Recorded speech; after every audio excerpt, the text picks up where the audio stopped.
अस्सलाम वालेकुम नाजरीन, मैं मोहम्मद असलम हुसैन सियासत की खबरों में आप सबका इस्तकबाल करता हूँ। हिंदुस्तान में अक़लियतों खुसूसन मुसलमानों के खिलाफ जारी गैर इलानिया तहरीक, जिसके तहत हिजाब, हलाल, अजान और दीगर मुस्लिम शिनाख्तों को निशाना बनाया जा रहा है, अब इसकी गूंज अमेरिका तक सुनाई देने लगी है।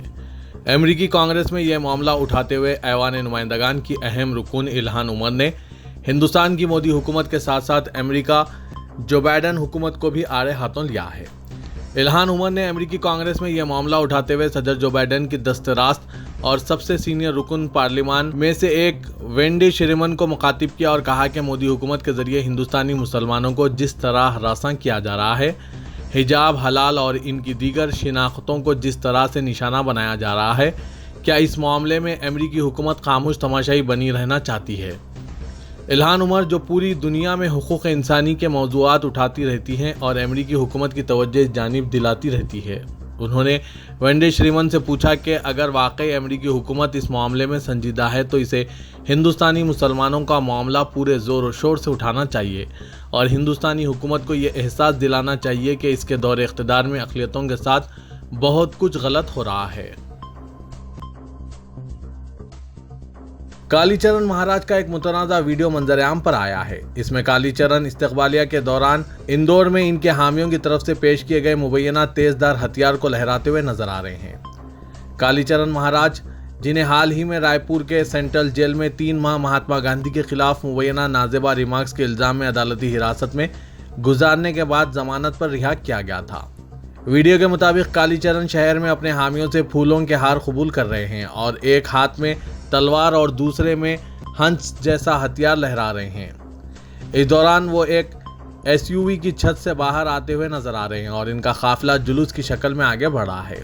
मंगल की रात के वाक़े की वीडियो का हवाला देते हुए रियासती कांग्रेस के तर्जुमान राकेश सिंह यादव ने इल्ज़ाम लगाया कि कालीचरण के हामी सोशल मीडिया पर खुलेआम तेजधार हथियार लहरा रहे हैं और एक वीडियो जारी करके शहर का माहौल ख़राब करने की कोशिश कर रहे हैं। उन्होंने मुतालबा किया कि पुलिस और इंतजामिया को कालीचरण और इसके हामियों के खिलाफ कौमी सलामती एक्ट के तहत कार्रवाई करनी चाहिए ताकि आम लोगों में खौफ व हरास फैलाने की इस मुबैना हरकत पर कार्रवाई की जाए। महाराष्ट्र हुकूमत ने रियासत की यूनिवर्सिटी ऑफ हेल्थ साइंसेज की तरफ से तिब्बी तलबा के लिए 3 माह का ऑनलाइन कोर्स शुरू किया, जो जंगज़दा यूक्रेन से मुख्तसर वक्त के बाद वतन वापस आ गए थे। नासिक में वाक़ Maharashtra university of health sciences ने एक निजी तंजीम एल्सेवियर के साथ मिलकर डिजिटल मवाद तैयार किया है। रियासती तिब्बी तालीम के वजीर अमित देशमुख और MUHS के वाइस चांसलर लेफ्टिनेंट जनरल माधुरी कांतिकर ने मुतालिया मॉडल का आगाज़ किया, जो कि मुफ्त है। माधुरी ने कहा, डिजिटल मवाद को MUHS ने एल्सेवियर की मदद से तैयार किया है। ये यूक्रेन से वापस आए तलबा के लिए एक रजाकाराना कोर्स है। ये इन तलबा के लिए एक आर्जी इंतजाम है जिनकी फिलहाल तालीम तक रसाई नहीं है। उत्तर प्रदेश के गोरखनाथ मंदिर के हमलावर अहमद मुर्तजा अब्बास ने अपने अखबारी बयान में कहा है कि मुसलमानों के खिलाफ मजालिम की वजह से इनके दिल में नफरत पैदा हुई है। उत्तर प्रदेश पुलिस ने यह बात बताई है। उत्तर प्रदेश पुलिस के बमुजिब मुर्तजा ने मजीद कहा कि शरीयत तरमीमी कानून भी गलत है। अब्बासी ने, जो IIT ग्रेजुएट है, 3 अप्रैल को गोरखपुर में गोरखनाथ मंदिर पर तैनात UPPAC के जवानों पर हमला किया था, जिसमें 2 कांस्टेबल जख्मी हो गए थे। उत्तर प्रदेश के बरेली में समाजवादी पार्टी के रुकने असेंबली शाहजाल इस्लाम अंसारी के पेट्रोल पंप को बुलडोजर के जरिए मुनहदिम कर दिया गया। उन्होंने चंद दिन पहले चीफ मिनिस्टर योगी आदित्यनाथ के खिलाफ मुतनाज़ा तबसरा किया था। दिल्ली रामपुर हाईवे पर वाक़ पेट्रोल पंप मुबैना तौर पर हुकूमत से दरकार मंजूरियों के बगैर तामीर किया गया था, जिसके नतीजे में इसे मुनहदिम कर दिया गया।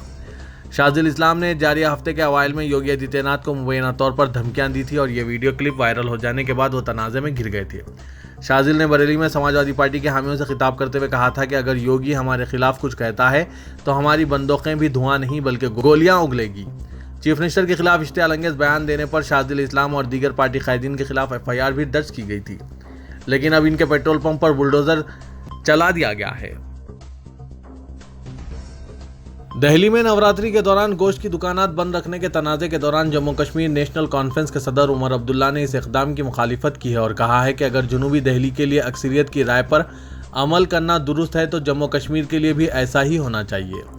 वाज़ेह के जनूबी दिल्ली म्यूनसिपल कॉरपोरेशन के मेयर मुकेश तुरियान ने ऐलान किया था कि नवरात्रि के 9 रोज़ा अरसे के दौरान जनूबी दिल्ली में गोश्त की दुकानात बंद रखी जाएं, क्योंकि इस इलाके के बेशतर घराने इस त्यौहार के दौरान लहसुन और प्याज तक नहीं खाते।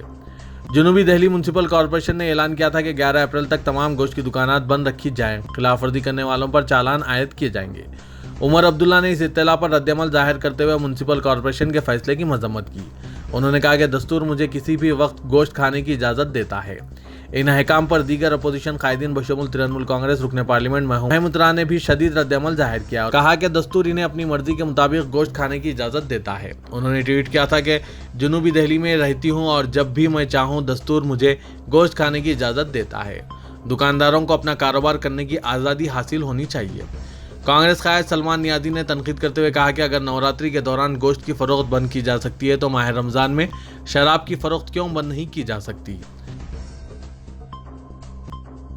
आम आदमी पार्टी ने दिल्ली में बीजेपी की हुकूमत वाली एमसीडी पर 450 करोड़ रुपए के घोटाले का इल्जाम लगाया है। एमसीडी इंचार्ज दुर्गेश पाठक का कहना है कि गाजीपुर में एक बड़े स्लॉटर हाउस के खिलाफ पहले ही बहुत से इल्जामात थे। इसके बावजूद इनके कहने पर बीजेपी ने जानवरों की कीमतें बढ़ा दी। हैरत की बात यह है कि बीजेपी ने स्टैंडिंग कमेटी और ऐवान में बगैर किसी बहस के कीमतें बढ़ा दी क्योंकि इसमें बीजेपी को बड़ा हिस्सा मिल रहा था। लालच में बीजेपी ने एमसीडी के मराद की खिलाफवर्जी की है। आम आदमी पार्टी के सीनियर लीडर और एमसीडी इंचार्ज दुर्गेश पाठक ने एक डिजिटल प्रेस कॉन्फ्रेंस से खिताब किया। इस मामले को अहम बताते हुए दुर्गेश पाठक ने कहा कि गुज़श्ता 15 सालों से भारतीय जनता पार्टी ने एमसीडी को अपनी बदउनवानियों का एक बड़ा अड्डा बना रखा है। हिंदुस्तान में जमहूरियत और आज़ादी इज़हार ख्याल के बारे में बहुत से दावे किए जाते रहे हैं, लेकिन ज़मीनी सूरत हाल अब मुख्तलिफ होती जा रही है। सहाफ़त के मामले में भी यही कहा जा रहा है। ताज़ा तरीन मामला मध्य प्रदेश में सामने आया है, जहां पुलिस ने थाने में सहाफ़ियों यानी मीडिया वालों के कपड़े उतार दिए। अब इस मामले ने सियासी रंग लेना शुरू कर दिया है और कांग्रेस लीडरों ने शिवराज सिंह हुकूमत में सहाफ़ियों यानी मीडिया वालों की हालत पर बरहमी का इजहार किया है। कांग्रेस लीडर इमरान प्रताप गिरी ने बगैर कपड़ों के सहाफ़ियों की तस्वीर भी शेयर की। इस दौरान यूथ कांग्रेस के रहनुमा श्रीनिवास बीवी ने भी इस मामले पर रद्दअमल जाहिर करते हुए कहा कि हिंदुस्तान में सहाफ़त का ये हाल हो चुका है। श्रीनिवास ने भी जेल में बंद सहाफ़ियों की तस्वीर शेयर की। मध्य प्रदेश के जिला सिद्दी की पुलिस ने सहाफ़ियों को थाने बुलाया और इनके कपड़े उतार दिए। इनमें से अक्सर यूट्यूब चैनल चलाते हैं। बताया जा रहा है कि इन सहाफ़ियों ने बीजेपी एमएलए केदारनाथ शुक्ला के खिलाफ खबरें चलाई थी, जिसकी वजह से शुक्ला नाराज थे। इनके कहने पर पुलिस ने इन लोगों के खिलाफ एफआईआर दर्ज की। पुलिस का कहना है कि ये लोग जाली आईडी के साथ बीजेपी हुकूमत और एमएलए के खिलाफ खबरें लिखते और दिखाते हैं। बिहार में 24 सीटों पर हुए कानून साज कौंसिल के इंतखाबात में भारतीय जनता पार्टी ने सबसे ज्यादा 7 सीटों पर कामयाबी हासिल की है, जबकि जनता दल यूनाइटेड ने 5 सीटों पर कामयाबी हासिल की है। रियासत की अहम अपोजिशन पार्टी राष्ट्रीय जनता दल ने 6 सीटों पर कब्जा किया है। लोक जनशक्ति पार्टी और कांग्रेस को एक एक सीट मिली है। 4 सीटें आज़ाद उम्मीदवारों के हिस्से में आई है। कानून साज कौंसिल की नशिस्तों के लिए पीर को वोटिंग हुई थी। बिहार में मिलकर हुकूमत चलाने वाली जेडीयू और बीजेपी ने इंतखाबात में अच्छी कारकर्दगी का मुजाहरा किया है। ताहम जब सीटों की बात आती है तो आरजेडी ने जेडीयू को पीछे छोड़ दिया है। जेडीयू के खाते में 5 सीटें आई हैं, जबकि आरजेडी ने एक और यानी 6 सीटों पर कामयाबी हासिल की है। मरकजी वज़ीर दाखिला अमित शाह ने national cadet corps, national service scheme, home guard और ख्वातीन रजाकारों को डिजास्टर मैनेजमेंट सिस्टम से जोड़ने को कहा है, ताकि वक्त पर रजाकारों और इंसानी वसाइल की कोई कमी ना हो और आफात के मुतालिक चौकस लोग फौरी तौर पर पहुँचाए जा सके। नेशनल डिजास्टर रेस्पॉन्स फोर्स के ज़ेर एहतमाम सलाहियत साजी से मुतालिक 2 रोज़ा सालाना कॉन्फ्रेंस से खिताब करते हुए अमित शाह ने कहा कि मुल्क ने अब टेक्नोलॉजी की ताकत पर यह सलाहियत हासिल कर ली है कि ज़्यादातर आफात की पेशगी, वार्निंग और अलर्ट वक्त रहने मुतासरा इलाके के हर शख्स तक पहुँचे और इसे फौरी इमदाद मिले। वज़ीर दाखिला अमित शाह ने कहा कि इसलिए national cadet corps, national service scheme, home guards और ख्वातीन रजाकारों को डिजास्टर मैनेजमेंट सिस्टम से जोड़ने की ज़रूरत है। पाकिस्तान सुप्रीम कोर्ट ने जुमेरात को वज़ीर-ए-आज़म इमरान खान के खिलाफ तहरीक अदम एतमाद को मुस्तरद करने से मुतालिक डिप्टी स्पीकर कासिम सूरी का मुतनाज़ा इक़दाम कालादिम कर दिया, जिससे साबिक़ क्रिकेटर को एक धक्का लगा, जो इम्कान है कि अब पार्लियामेंट में तहरीक अदम एतमाद का सामना करेंगे। पाकिस्तान तहरीक इंसाफ पार्टी से ताल्लुक़ रखने वाले कासिम सूरी ने 3 अप्रैल को वज़ीर-ए-आज़म के खिलाफ तहरीक अदम एतमाद को मुस्तरद करते हुए इदा किया था कि इसका ताल्लुक़ हुकूमत को बेदखल करने के लिए गैर मुल्की साजिश से है, इसीलिए इसे कबूल नहीं किया जा सकता। इसके चंद मिनट बाद सदर आरिफ अलवी ने अक्सरियत से महरूम वज़ीर-ए-आज़म इमरान खान के मशवरे पर कौमी असम्बली तहलील कर दी थी। चीफ जस्टिस उमर अता बांदियाल ने, जो 5 रुकनी बेंच की सरबराही कर रहे थे, डिप्टी स्पीकर की रूलिंग को गैर दस्तूरी करार दिया। सदारत आमा बराए उमूर हरमैन शरीफीन के सदर और इमाम काबा अल शेख डॉक्टर अब्दुल रहमान बिन अब्दुल अजीज अल सुदैस ने अपने हाथों से हजर अस्वद और रुकुन यमानी अवध के अतर से धोकर इन मुकद्दस मुकामात को मुअत्तर किया। इस मौके पर इमाम काबा और सदारत आमा बराए उमूर हरमैन के सरबराह डॉक्टर अब्दुल रहमान सुदैस ने कहा कि हरमैन शरीफीन और ज़ायरीन की खिदमत खादिम हरमैन शरीफीन शाह सलमान बिन अब्दुल अजीज़ और वली अहद शहजादा मोहम्मद बिन सलमान की पहली तरजीह है। वो बैतुल्लाह में आने वाले अल्लाह के मेहमानों को हर चीज़ पर मुकद्दम रखते हैं। उन्होंने खादिम हरमैन शरीफीन और हुकूमत की तरफ से हरमैन शरीफीन की देखभाल पर तवज्जो देने और ज़ायरीन को मनासिक की अदायगी के लिए बेहतरीन और मियारी सहूलतें फराहम करने पर क़यादत का शुक्रिया अदा किया। अमेरिका के मौजूदा सदर जो बाइडेन को लोगों ने साबिक अमेरिकी सदर बाराक ओबामा की मौजूदगी में नज़रअंदाज कर दिया।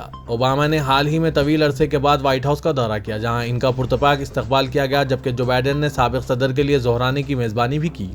इस तकरीब का एक वीडियो क्लिप सोशल मीडिया पर गर्दिश कर रहा है, जिसमें लोगों को जो बाइडेन को नज़रअंदाज करते हुए देखा गया, जबकि हुजूम ने साबिक सदर ओबामा को घेर रखा है। रिपब्लिकन नेशनल कमेटी ने ट्विटर पर वीडियो शेयर करते हुए लिखा कि लफ्जी तौर पर कोई भी जो बाइडेन से बात नहीं करना चाहता। उन्होंने सदर को नज़रअंदाज किए जाने की एक और वीडियो पोस्ट की और तंजिया अंदाज में इसका उन्वान दिया कि यह बहुत अफसोसनाक है। तेलंगाना में कांग्रेस ने पुलिस की रुकावटों के बावजूद बरकी शरहों में इजाफे के खिलाफ रैली मुनज़्ज़म करते हुए विद्युत सुधा दफ्तर का घेराव किया। कांग्रेस ने मरकज और रियासती हुकूमतों की अवाम दुश्मन पॉलिसियों के खिलाफ आज नेकलिस रोड पर बड़े पैमाने पर मुजाहरा करने और बरकी के दफ्तर विद्युत सुधा के घेराव का मंसूबा बनाया था। पुलिस ने एहतजाज को नाकाम बनाने सुबह से ही कांग्रेस कायदीन को इनके क़यामगाह पर महरूस रखा और बाहर निकलने की इजाज़त नहीं दी। सदर Pradesh Congress Revanth Reddy, CLP leader Bhatti Vikramarka, साबिक opposition leader Mohammed Ali Shabbir, doctor Mallu Ravi, Madhu Yashki Goud और दीगर सीनियर कायदीन की क़यामगाह के बाहर पुलिस दस्ते तैनात कर दिए गए थे। ओहदेदारों ने पार्टी कायदीन को मकानात से बाहर निकलने की इजाज़त नहीं दी। सदर प्रदेश रेवंत रेड्डी ने आला ओहदेदारों से रब्त करके कहा कि एक तरफ TRS को बिला इजाज़त कौमी शायराओं पर धरने की इजाज़त है, लेकिन कांग्रेस को एहतजाज से रोकना गैर जमहूरी है। पुलिस ने इब्तिदा में कायदीन को मकानात से निकलने की इजाज़त नहीं दी और नेकलिस रोड पर जमा होने वाले कारकुनों को मुंतशिर कर दिया। रेवंत रेड्डी ने सीनियर कायदीन के साथ पुलिस के हिसार को तोड़कर बाकायदा पदयात्रा शुरू की और नेकलिस रोड पर वाक़ इंदिरा गांधी मुजस्मे के पास पहुंचे, जहां पहले से हज़ारों की तादाद में कांग्रेस कारकुन पहुंच चुके थे। रेवंत रेड्डी और दीगर कायदीन ने पुलिस बैरिकेड्स को फलांग कर रैली की शक्ल में विद्युत सुधा दफ्तर पहुंचे। इस मौके पर सूरत हाल कशीदा हो गई, क्योंकि पुलिस ने एहतजाजियों को रोकने की कोशिश की। कांग्रेस कारकुन हुकूमत के खिलाफ नारे लगाते हुए आगे बढ़ रहे थे। पुलिस ने रेवंत रेड्डी, भट्टी विक्रमार्का और बाज़ दीगर कायदीन को विद्युत सुधा में आला ओहदेदारों से मुलाकात की इजाज़त दी। मैनेजिंग डायरेक्टर ट्रांसको प्रभाकर राव और दीगर ओहदेदारों से मुलाकात करके कांग्रेस कायदीन ने बरकी शरहों में इजाफे से दस्तबरदारी का मुतालबा किया।